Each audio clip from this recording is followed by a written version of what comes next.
ഒരു കിഡിലൻ investigation thriller മലയാളത്തിൽ നിന്ന് ഈ അടുത്ത കാലത്ത് കണ്ടില്ല ഏറ്റവും ബെസ്റ്റ് ഒരു ക്രൈം ഇൻവെസ്റ്റിഗേഷൻ ത്രില്ലർ ആണ് ഗോളം. ആമസോൺ പ്രൈമിലാണ് പടം സ്ട്രീം ചെയ്യുന്നത്. സോ ഈ സിനിമയുടെ ഏറ്റവും വലിയ പോസിറ്റീവ് എന്താ പറയുക, ഭയങ്കര ക്രിസ്പ് ആൻഡ് ഷോർട്ട് ആണ്. 1.25 മണിക്കൂർ എന്തോ ഉള്ളൂ പടം. അതാണ് ഈ സിനിമയുടെ ഏറ്റവും വലിയൊരു പോസിറ്റീവ്.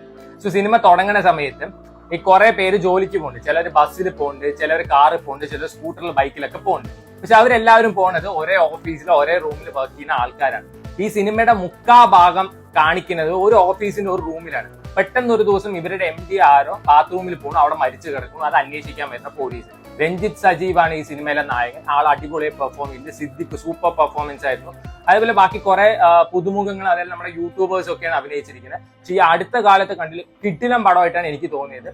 ഈ മറ്റേ ത്രില്ലർ മൂവീസ് ചക് ചക് ചക് ചക് ചക് ചക് ആ BGM ഒക്കെ ഇട്ടിട്ട് കുറച്ച് ട്വിസ്റ്റും ടേൺസ് ഒക്കെ ആയിട്ട്. സണ്ണി വെയിൻ ഉണ്ട് ഈ സിനിമയിൽ. സണ്ണി വെയിൻ വലിയ റോളൊന്നും എനിക്ക് തോന്നില്ല. ഞാനിങ്ങനെ ആലോചിക്കുന്നത് പിന്നെ ഇങ്ങനെ എന്തിനാ അഭിനയിച്ചു വെച്ചപ്പോൾ അവസാനം അതേപോലെ ട്വിസ്റ്റ് ഒക്കെ വരുന്നുണ്ട്.